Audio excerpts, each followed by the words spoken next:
Olá pessoal, agora estamos começando o nosso módulo de funções. Na última aula a gente acabou a estrutura de repetições. Depois dessa aula aqui, a gente vai finalizar o nosso módulo básico, que é sobre lógica de programação. Então, foi muito bom, né, esse nosso módulo até o momento. A gente já conseguiu ver bastante coisa sobre lógica, o que é uma estrutura de repetição, condicionais, operadores, enfim. Óbvio, é muito mais complexo. Na lógica, você precisa fazer muitos exercícios, praticar bastante para poder aprender. Porém, a parte teórica, né, que é o que você consegue ver numa aula, a gente vai finalizar nessa última aula, aula 6. E você precisa estudar muito por fora. Tenta estudar, faz programas. Já mostrei o site LeetCode, já mostrei para vocês a documentação, enfim. É muito importante você fazer exercício por fora para poder, de fato, conseguir aprender e praticar o que eu estou falando aqui. Mas vamos para essa aula que ela é super importante também e muito interessante. O que é uma função? Antes de mais nada, só queria mostrar para vocês esse código que eu criei aqui, né, que é uma calculadora simples, onde vai solicitar um número para o usuário via prompt, vai pegar esse número, vai converter ele para float, né? Eu até nem cheguei a mostrar essa função, mas parte float é basicamente converter uma string para float, né, que é aquele tipo com casas decimais, bem semelhante ao número. Mas aí vai pegar esse valor e, baseando em cada operação do usuário, coloquei um if aqui para poder ver se é uma soma. Faça o número 1 mais o número 2. Subtração, um menos o outro. Multiplicação, vezes, divisão, dividido. E mostra na tela. Tá? Só um exemplo aqui. E por que eu estou fazendo isso? Vamos supor que a gente tinha um código muito grande, onde a gente quer mostrar esse cálculo aqui. A gente quer fazer cada operação, porém, a gente não quer ficar toda hora tendo que escrever esse código. Concordam comigo que, nesse formato que a gente fez aqui, você não consegue reaproveitar o código? Ah, eu criei uma outra tela no meu programa. O que eu poderia fazer? Copiar tudo isso e para outra tela colar. Colar várias vezes. Só que isso não fica performático. Isso aqui não é nem um pouco prático. Com esse intuito, né, de melhorar o código, criaram as funções, né? E funções você vai ver que no mercado usa muito esse tipo de código. Quase nunca usa sequencial igual como a gente fez aqui. Então a gente precisa entender muito bem como esse tipo de código funciona. Mas antes de mais nada, né, o que é uma função? Basicamente uma função é um bloco de código nomeado que pode ser executado sempre que necessário. Sendo ideal, né, para organizar uma lógica de programação, evitar repetição de código e promover o reuso. A gente vai criar um pacote de código, criar uma lógica separada com um nome, e sempre que a gente quiser usar, a gente vai chamar esse bloco de código. Se você não entendeu, vamos lá que vai ficar bem mais claro agora. Vamos supor que eu quero mostrar toda hora, né, em vários trechos do meu código, pensando que é um código grande, o escrito console.log hello world, tá? Vamos só escrever aqui genérica. Vamos supor que várias vezes no código eu quero mostrar isso. Ah, a pessoa ela saiu do programa, vai mostrar isso. A pessoa voltou pro programa, vai mostrar essa mesma mensagem. Toda hora eu quero mostrar isso. Eu posso digitar várias vezes hello world, hello world, hello world. Colei várias vezes. Mas vamos supor que é um programa muito grande, imenso aí, tem várias linhas de código, e você não quer que a gente no console.log hello world. Como a gente pode fazer? A gente cria uma função. A gente usa a palavra reservada function, tá? A gente dá um nome para ela. Eu vou colocar como apresentação.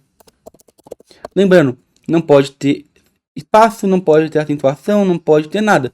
Igual como que tem que uma variável, né? Então a gente não pode ter nada de acentuação, porque não vai dar problema.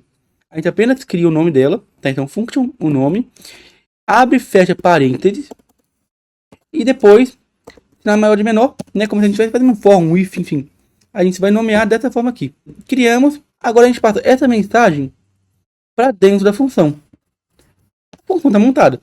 Usa a palavra reservada function, o nome dela, com ou sem parâmetros, daqui a pouco já vou entender o que é um parâmetro. Abre e fecha aqui, embaixo vai ter todo o código que vai ser executado. E se a gente voltar, não vai aparecer nada. Por quê? Porque quando a gente cria uma função, aqui a gente apenas criou ela. A gente precisa chamar a função. E como que a gente chama? A gente coloca, né? Onde a gente quiser usar ela, o nome dela. Então, por exemplo, quero chamar aqui agora no código. Vou chamar apresentação, abre e fecha, parênteses, acabou. Se a gente voltar, mostrou a mensagem. Então, se a gente copiar e colar várias vezes esse mesmo nome aqui da função, vai executar o mesmo código, normalmente. Nesse caso, não faz muito sentido, porque escrever console.log é fácil. A gente pode escrever. Né? Foi só um exemplo inicial que eu dei aqui para vocês. E também a gente não está passando nenhum dado, né? Eu quero apresentar o nome da pessoa, por exemplo. Como que eu vou saber o nome da pessoa na hora que eu quero? Só vai aparecer essa mensagem. Não faz sentido. Com esse intuito, surgiram os parâmetros. Para que serve um parâmetro? Vamos supor que eu quero modificar o dado aqui no meio. Quero fazer uma soma e quero passar dois números para poder somar. Ou, nesse caso, eu quero fazer uma apresentação com o nome da pessoa, né? Eu não quero só colocar hello world, eu quero colocar hello e o nome da pessoa. Para isso existem os parâmetros, que é como se fosse uma variável local. Lembra a let que a gente explicou que ela só funciona em escopo de função? Só vai funcionar dentro de um bloco de código? Exatamente isso que é a função, é um bloco de código. Então, se eu criar uma variável aqui, por exemplo, vou colocar como nome.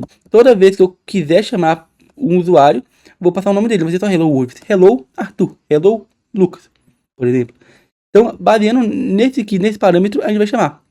Então, eu já declarei ali, se você ver, não tem que usar let, não tem que usar um tipo, só vai passar um nome, tá? Que a gente vai usar. Até porque o JavaScript ele é dinamicamente tipado, né? A gente não tem que dar o tipo diretamente. Aí eu quero mudar aqui, vou mudar para um template string, né? E vou colocar hello e o nome da pessoa. Quando eu passar assim, o nome ele funciona exatamente como uma variável, então eu consigo passar ele aqui. Nome, por exemplo. Agora, se eu apagar e deixar apenas a apresentação, não vai funcionar. Aí, o hello undefined até funciona, mas fala, olha, a variável que você criou, a variável nome, ela não foi passar um valor, ela é indefinida. Então, o que a gente precisa fazer? A gente passa aqui para dentro o nome. No caso, eu quero uma string, né? Eu posso passar aqui hello Arthur. Viram que funcionou? Agora o nosso código ele é reaproveitável. Se eu quiser mudar de Arthur para Eduardo, colei, troquei Arthur por Eduardo aqui, funcionou. Estão vendo? Porque qual que é o fluxo?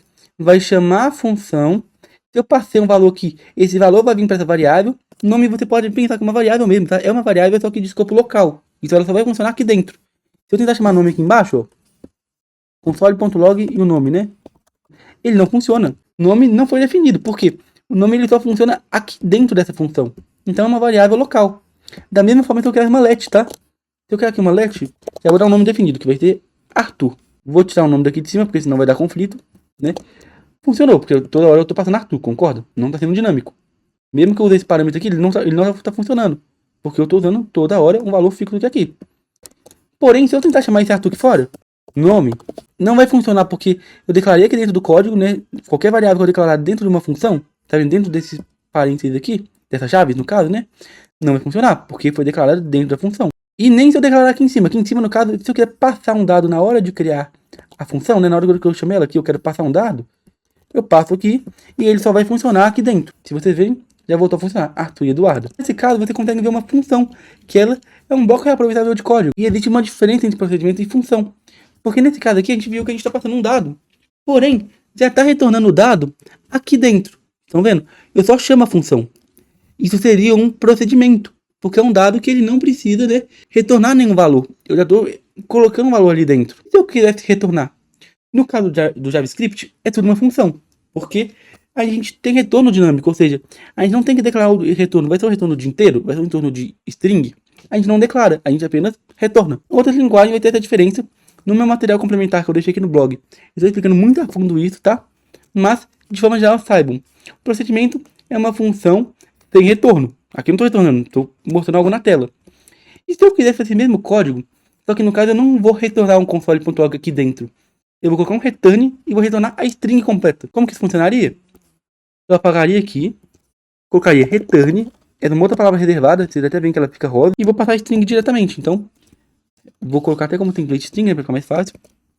E vou passar hello e o nome que eu passei como parâmetro. Se vocês verem, agora isso aqui não vai funcionar. Por quê? Eu retornei uma string, eu retornei um valor completo. Podia ser uma string, podia ser um número, né? Podia ser um booleano. Retornei. Então eu preciso tratar isso de alguma forma no meu código. Ou eu posso criar uma variável chamada let apresentação 1 e retornar esse valor. Ou seja, já que eu estou retornando um valor dessa função, eu vou pegar aqui e vou salvar esse valor dentro da variável. Ou eu posso fazer assim e depois eu dou um console.log apresentação 1, porque aí agora eu passei o valor, a string hello e o meu nome que é Arthur, né, que vem como parâmetro, vai salvar aqui e vou dar um console.log dela. Estão vendo? Funcionou. Ou eu posso diretamente pegar essa apresentação aqui e colocar ele dentro do console.log. Eu posso apagar essa variável e aqui dentro eu já passo direto. Perceberam? Eu passei a apresentação 1, passou o nome Arthur para essa variável, daqui veio para cá, então vai ficar hello Arthur, retornou essa string. E aqui eu estou dando um console.log na string diretamente. E também funciona. Se eu tocar para Eduardo, por exemplo, vai dar na mesma. Retornou o valor aqui. Então, esse que é o uso principal da função. A função pode ter um procedimento, que é um bloco de código separado, no qual a gente não vai ter um retorno, ou pode ser uma função que vai ter um retorno. E, lembrando, toda vez que tem um retorno, a gente precisa tratar esse retorno, ou salvando a função dentro de uma variável para poder salvar o valor em algum lugar e depois exibir, ou exibir diretamente. Então, percebam muito bem como isso aqui funciona. Vamos fazer um exemplo um pouco mais palpável? Eu fiz aqui igual como estava o projeto antigamente, né? Que vocês tinham visto antes. Fiz igual, não está modularizado. Se a gente vier aqui testar, o que eu quero fazer? Uma soma. Número 10 e 20. Mostrou 30. Então está funcionando, mas não está modularizado. Como a gente pode fazer essa modularização? A gente pode tanto criar uma função aqui em cima, ou seja, antes de eu chamar ela, mas também pode ser embaixo. Eu vou criar embaixo só por organização. Vamos criar uma função chamada soma, que vai vir alguns parâmetros, né? O dado que a gente precisa reaproveitar, que no caso é os números. Então, número 1 e o número 2. Uma outra observação. Como eu falei, essa variável aqui ela é local. Ela só funciona dentro da função. O que eu chamar aqui dentro vai ser esses números aqui. Então, o padrão, a gente usa os mesmos nomes. Ou seja, tem número aqui e número 1 aqui. Tá repetindo o mesmo nome. Pode ficar um pouco confuso, mas funciona. Se você quiser diferenciar, você pode dar um outro nome aqui. Por exemplo, nome 1. Vou deixar só para a gente poder diferenciar aqui. Então, nome 1 e nome 2. O que a minha soma vai fazer? Só vai retornar o valor do número 1 somado ao número 2. E aí o que a gente tem que fazer? Ao invés de a gente colocar resultado número 1 mais número 2, a gente passa a nossa função. Soma número 1 e o número 2. Viram que tá nem me dando a opção de número 1 e número 2? Por quê? Ela funciona só ali nesse bloco de código, só aqui dentro que ela vai funcionar. Temos essa função, vamos criar agora a função de subtração. Criar essas duas funções aqui, agora a gente precisa criar a de multiplicação e a de divisão. Criamos aqui, eu pulei um pouco essa lógica, porque são bem parecidas as funções, né? Só vai mudar o cálculo. Só lembrando que eu criei, eu preciso chamar ele em algum lugar. Se você ver a subtração, a multiplicação e a divisão, eu não chamei. Então eu vou apagar aqui. Já que é uma função, ou seja, tem um retorno, a gente vai salvar esse retorno numa variável. Subtração, recebendo o número 1 e o número 2 como parâmetro. A multiplicação vai fazer a mesma coisa. E a divisão também. Funcionando. Agora o nosso código já vai estar funcionando, porém ele é muito mais organizado. Por quê? Nesse nosso sistema, como eu falei, é de didática, é um projeto bem menor. Na hora que a gente vai nos nossos projetos práticos, que eu já falei no início das aulas, né? A gente vai fazer uma calculadora, um jogo da velha, enfim. A gente vai conseguir ver muito melhor o uso. Porém, já fica mais organizado. Se eu quiser criar uma outra parte do meu projeto, vai que eu crio uma outra calculadora dentro do mesmo projeto, eu não preciso ficar escrevendo a soma de novo, ou um código complexo de novo. A gente pode apenas chamar ela e vai funcionar normalmente. Uma outra observação, que é até interessante mostrar isso, vamos ver se vocês conseguem perceber. A divisão, ela tem um caso à parte, tem uma regra de negócio que fala. O que é uma regra de negócio?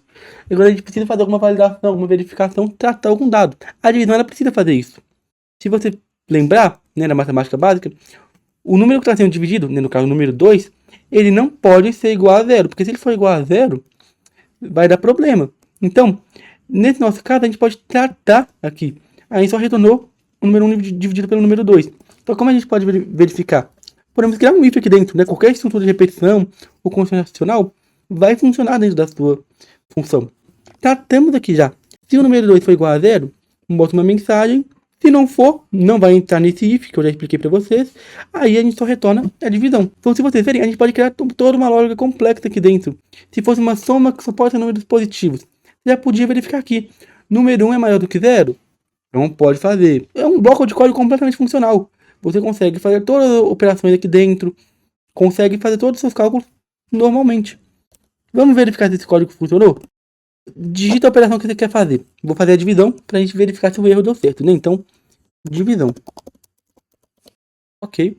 Se eu colocar o primeiro número como 9 e o segundo como 0, tem que dar erro. Beleza. O resultado foi infinito. Deu um erro aqui, tá? Do JavaScript, porque não pode e mostra no console. O número 2 não pode ser igual a 0. Vamos testar a diferença, então. Divisão. O primeiro valor vai ser 5. O segundo vai ser 5, que dividido vai dar 1. Correto. O resultado é 1. Então, Se vocês perceberem, a função ela é muito boa de usar, porque você separa o seu bloco de código, deixa a sua lógica de negócio, verifica os valores, faz tudo o que você quer de forma separada e você pode reutilizar várias vezes. Espero que tenha ficado claro e qualquer dúvida pode perguntar pra gente nos comentários ou na comunidade do Discord. E com essa aula a gente finaliza declaração de função e parâmetro e retorno. Na próxima aula vamos ver uma outra forma mais simples ainda de fazer funções em JavaScript, que é usando as arrow functions.